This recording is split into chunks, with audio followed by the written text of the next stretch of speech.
Fortnite's final event of Chapter 6 hit hard in terms of story, but what I loved most is that past events and characters haven't been erased. Let's break it all down. Why are we heading straight into a war with the Spirit Realm? What the Dark Presence really is?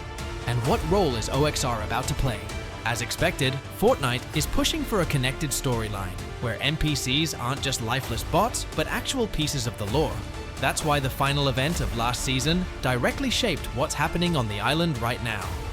Supernova's plan wasn't exactly flawless, but at the very least, we delayed the invasion of darkness from the Spirit Realm, and we even managed to save Daigo in the process. But Superman's actions had consequences. The severed tentacle didn't return to the Spirit Realm. It stayed on Oninoshima.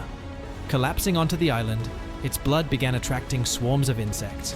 Feeding on that blood, the bugs mutated day by day, growing larger until they reached full size and launched the invasion of Oninoshima. And yeah, I don't think loopers were ready to start gearing up with sprays and bug zappers. But what they're always ready for is to use my creator code in the item shop.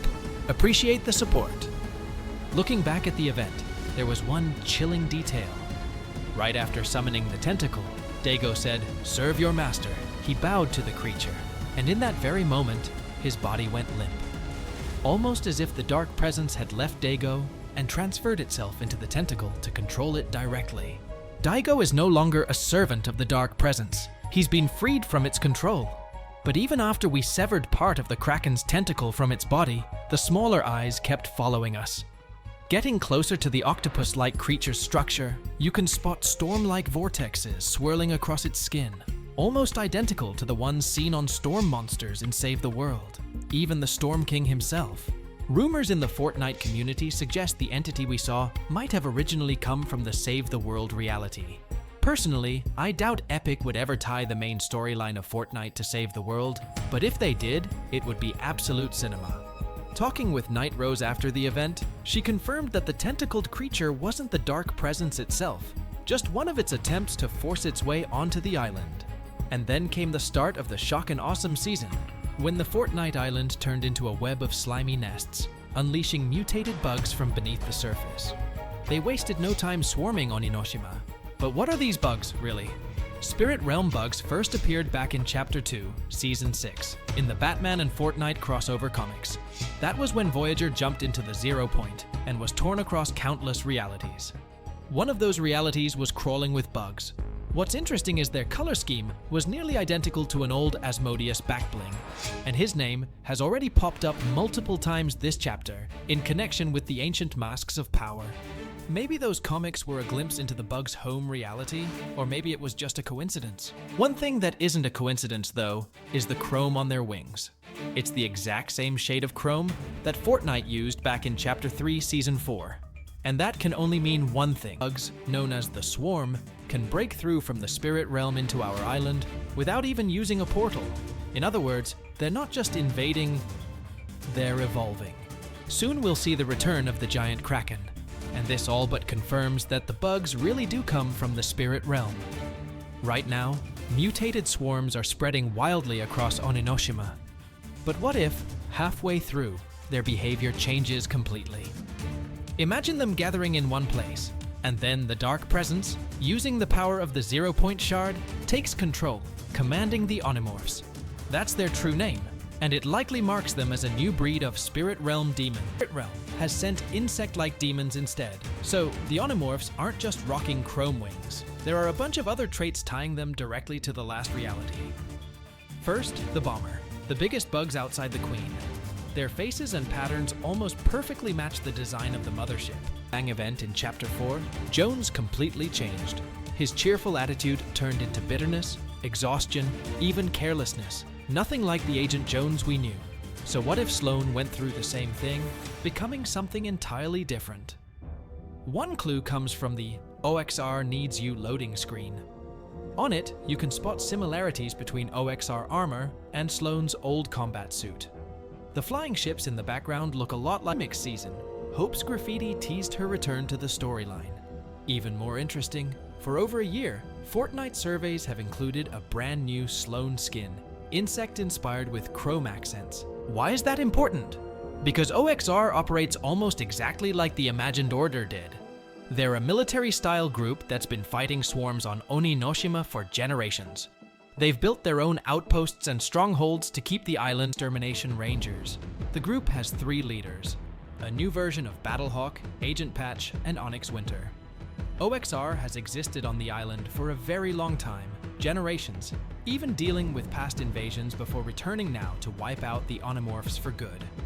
They're also working with Hope and Jones to figure out how to reclaim the Zero-Point Shard from the Spirit Realm. And to push their mission, they've plastered war propaganda-style posters around their HQ. And here's where it gets really interesting. One of the loading screens shows an OXR meeting, where they're closely monitoring the Power Rangers and the Megazord, which could mean maybe the Rangers aren't as heroic as we thought. And if you're wondering about the supernovas after the event, Morgan Mist confirmed they're still here, still fighting for the island as a team. I can only hope we'll actually help turn things around. What's more, the supernovas are backing OXR's mission, even though Morgan doesn't really like them, since, well, they're full-on military. But let's shift our focus to the strange monolith, because its presence seems absolutely central to this season's storyline. So far, all we know is that it's this glossy, jet-black slab of marble covered in cracks, and whatever's hiding inside it has to be just as powerful as the structure itself. Personally, I don't think it's connected to festival or any live concert. It feels way more like some mysterious cosmic entity that literally crash-landed onto the island. You can even tell from the trees around it, many of them have been knocked over, like something slammed down from above. And here's the most intriguing part. The monolith points directly toward the bunker next to the Foxy Floodgate.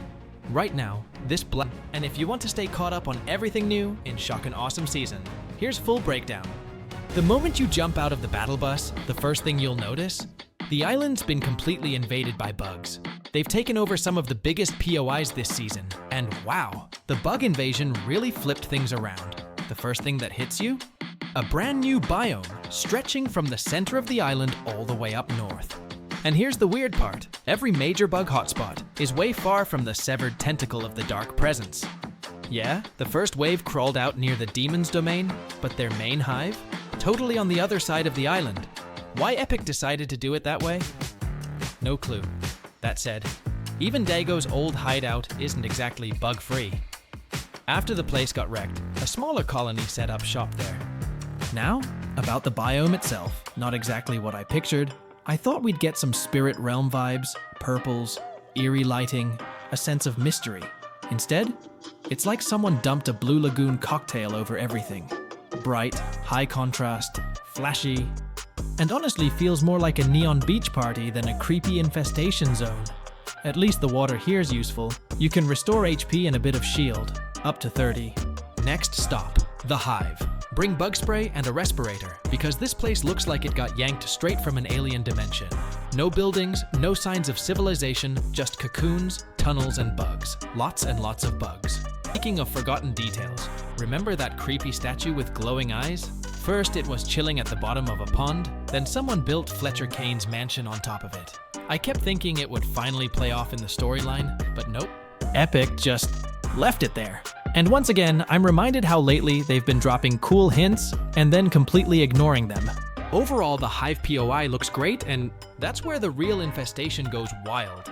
The second you land, get ready, the insects don't wait. They'll swarm you instantly. It's a tough drop, not gonna lie, especially with half the lobby landing there. But the loot's worth it. High risk, high reward. So tell me, are you into bugs? 'Cause personally I'm not. If you feel the same, drop an F in the comments. Right next to the Hive, there's another hotspot worth checking out, the Swarmy Stash. What used to be brutal boxcars? Yeah. Now it's basically a bug maternity ward. Atmosphere? Oh, it's there. But size-wise, it's almost half of the original, and content-wise, it's pretty bare bones. Feels more like a scenic landmark than a real POI. But the bugs aren't the only ones making moves. The loopers have formed a brand new resistance. At the head of it, OXR, led by the ice-cold Iron Grip leader, Onyx Winter.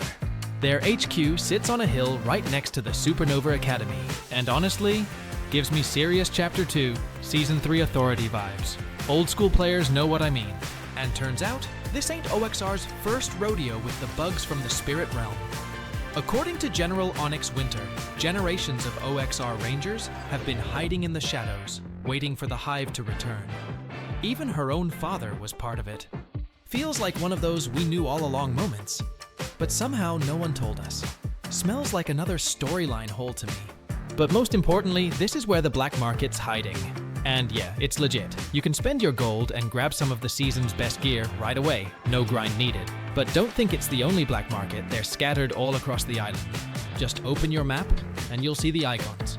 Of course, even OXR isn't perfect. Their high-tech lab full of experimental weapons, bugs straight up hijacked it. Now the place is called the Rangers' Ruin.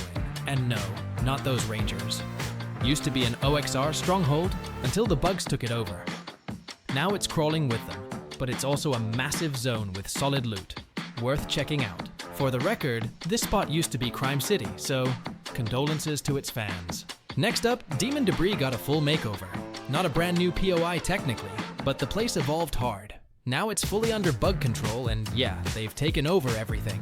You'll also find one of the season's biggest new mechanics here, one of the queens, but we'll get to that in a bit. And on top of all the major map changes, the island's also got itself a brand new, seriously strange landmark. The giant tomato head that popped out of the rift from OG mode at the end of last season? Yeah, it's gone. No clue what that whole performance was even for. Still a massive question mark. The pumped power didn't survive the bug invasion either. Energy production is completely shut down, and from the looks of it, nobody's in a hurry to get it running again. But not everyone's mad about the swarm takeover. Right near the hive, there's a surprisingly chill resort that's been completely overrun by bugs. Sure, it doesn't exactly scream safe, but admit it, you'd still want to relax here for a bit. Plus, it's got a reboot van, so after you respawn, you can kick back and calm your nerves in the warm water. Fun fact, turns out the bugs literally worship Bird. They even call her King Bird, like she's some kind of holy mascot. Not judging, but still. They dragged it straight into the hive, sat her on a throne, and now they're bringing her offerings. Yep, we officially have a bug king. And honestly, out of all the updates, this one stands out the most. If you look closely, the whole structure looks way too much like a giant pelvic bone. Which makes me wonder, did the bugs just dig up the skeleton of some massive creature that used to live here? Maybe Caddis had a long-lost brother? Either way, traces of the swarm are everywhere. Checkpoints, alien-looking plants, wrecked roads. But luckily, the frog family's here to help. They ditched their arcade games and joined OXR. Now working on their own plan, U-bots have moved in, apparently helping Jones and Hope study a piece of tentacle from the spirit realm. Just don't leave those little guys unsupervised. One of them already got locked inside the experiments lab. Guess they're making their own fun. That's not the only map change though. A few smaller spots got minor updates. Nothing crazy, but still new locations to check out. OXR bunkers are also open now and easy to access. And if you're rank A, you can score some solid loot inside. But the real standout is the new Mega Monolith. You can't miss it, that massive thing sitting on a mountain, looking a lot like the Doom Forge from last chapter.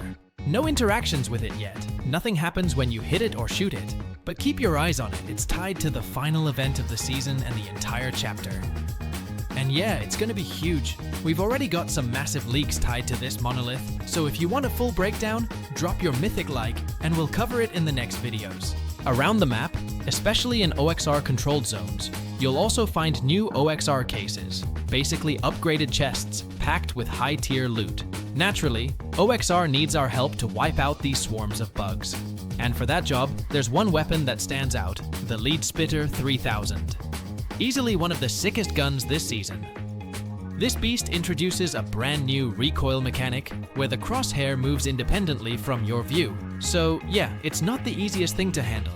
But if you think you've got what it takes to join the ranks of OXR Rangers and tame this monster, trust me, you're taking half the lobby down with you. And let's not forget, if you were hyped about the hero rank system from last season, OXR's got their own version this time around. Just like in the Super, you level up your rank by completing objectives like taking out loopers, clearing bug nests, and more. And as you rank up, you might just get rewarded with a surprise drop right near your location, packed with high-tier weapons, heals, boons, and everything else you need to keep the streak going. By the way, if you watch the season trailer closely, you've probably noticed a bunch of weapons that aren't even in the game yet. That's not a bug, they're coming later. A lot of stuff teased in the trailer is locked for now, but we already know what's on the way. First up, the season's new rotation item, not in the game yet. It's supposed to be a giant larva you can ride to roll around the map and make long jumps.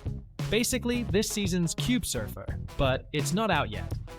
There's also a Power Rangers weapon missing right now, the Blade Blaster. It's an energy pistol with fast fire rate, but you can also charge it for a burst shot. Looks sick. Fortnite Chapter? Yep, you saw them in the trailer too, not in the game yet. They'll be added later, no confirmed date. And then there's one that everybody's waiting for, the airstrike. You mark a zone, wait a few seconds, and boom, the whole area gets bombed. Absolute chaos. What's weird is that Epic showed the gameplay, but didn't say a word about when it's dropping. Oh, and one more thing. It's confirmed, Megazord power is coming. At some point during the season, you'll be able to grab it on the map and transform, just like Superman. That's gonna be wild, and I can't wait to see how it plays out.